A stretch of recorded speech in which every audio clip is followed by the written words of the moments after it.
So today I'm going to lecture today on Marx. You're going to want to take some notes on this.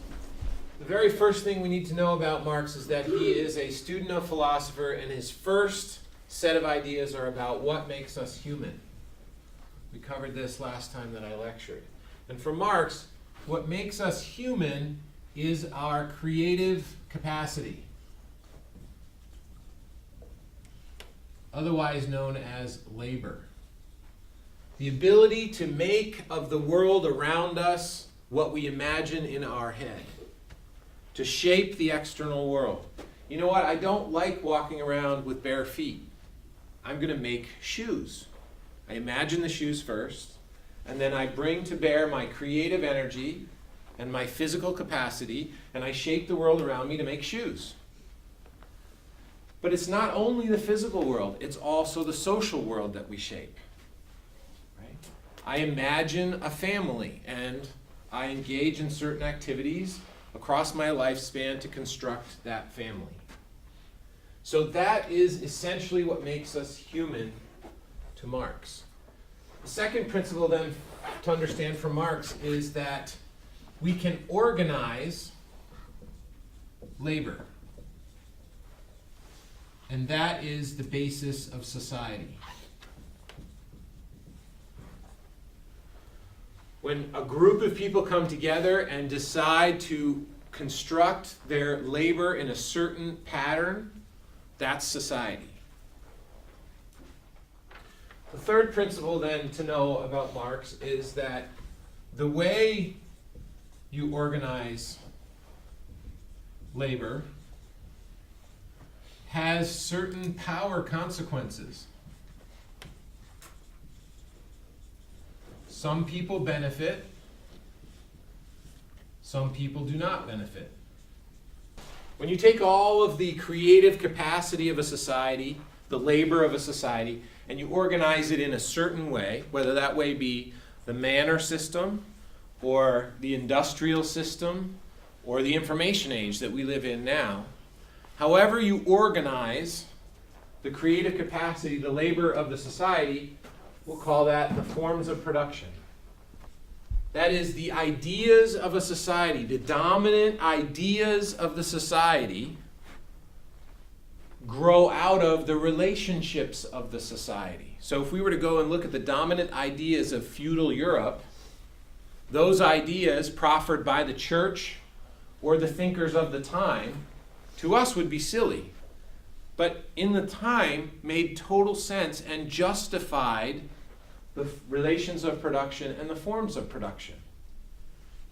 Just as today, ideas like meritocracy, or the notion that the harder you work, the further ahead you get, even though I can show you data that will prove to you that's not true, we still believe deeply in that idea, right? Why? Because that idea comes out of this system and reinforces or makes natural or right the forms of production. So the people in the society believe in the system. And that's how the whole system works, according to Marx. That's how the matrix works, if we go back to that metaphor.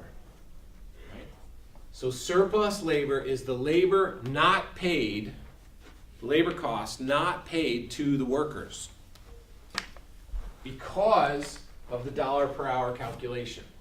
Everybody remember that? See some nodding? Okay. Otherwise known as profit. Right? Remember, Marx's position on this is that's theft. You have stolen what rightly belongs to the workers through this magical calculation of dollars per hour. The periodic economic crisis. He says, built into capitalism is the necessity that every so often the economy will crash and every so often the economy will take off.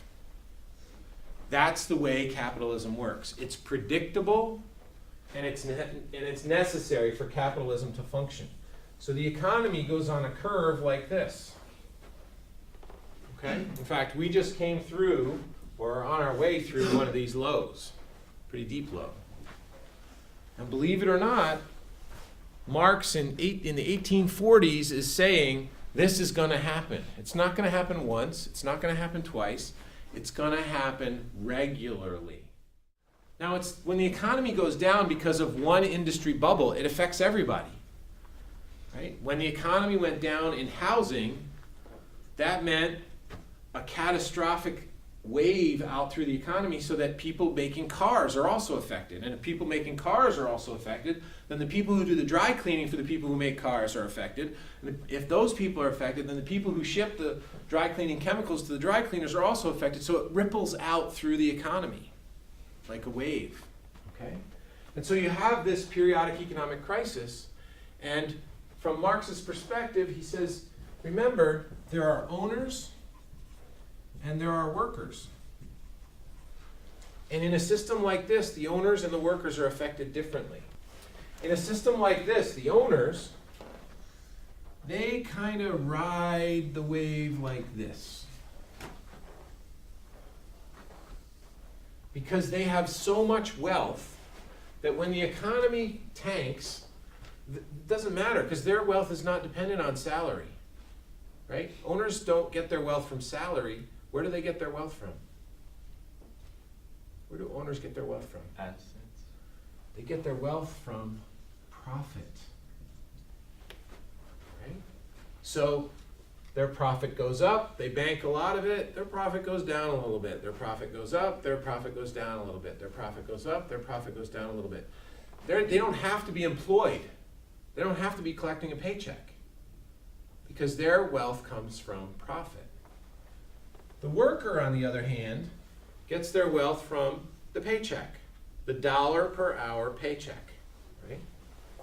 So the worker rides this wave. You know, I got a job, I got a better job, I got a really good job, my wages are going up, my benefits are awesome, I'm loving life, oh crap. My job is not so great. My salary's going down, they're cutting my benefits, damn, I lost my job.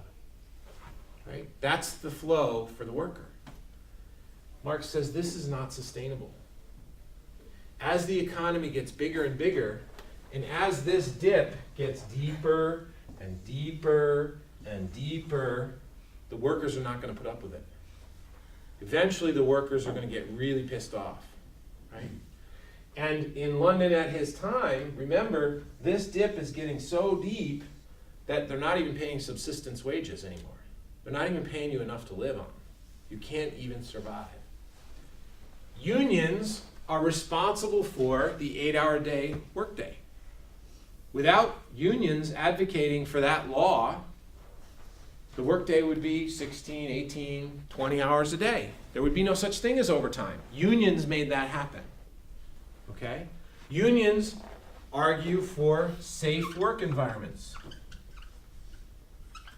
Anybody know what OSHA is? What's OSHA? Organization of Safety and Health Association? Close, very close. It's the Office of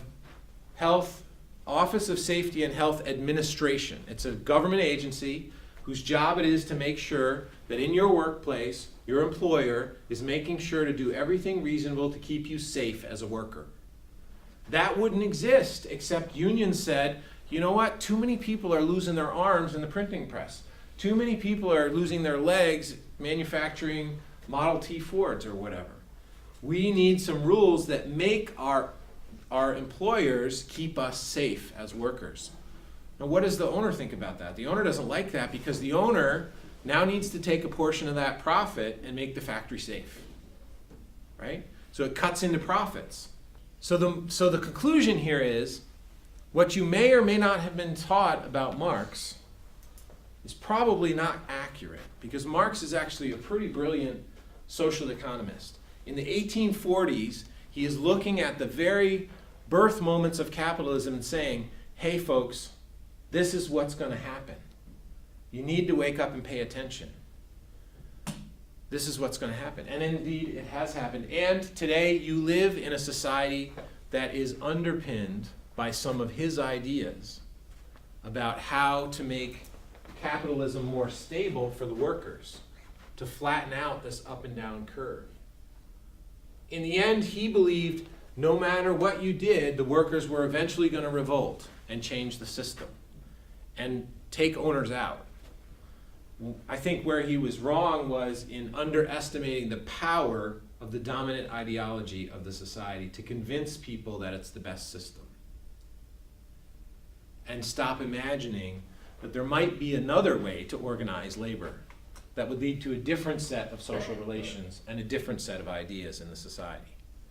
And that's part of what we're trying to get you to think about, is that you can step out of the matrix, you can step out of the dominant ideology of your time, you can step out of the way society is organized around you and begin to think, how might it be organized differently? Because it is a product of our organization. We have some agency in the system. We can change it if we want. We'll see you on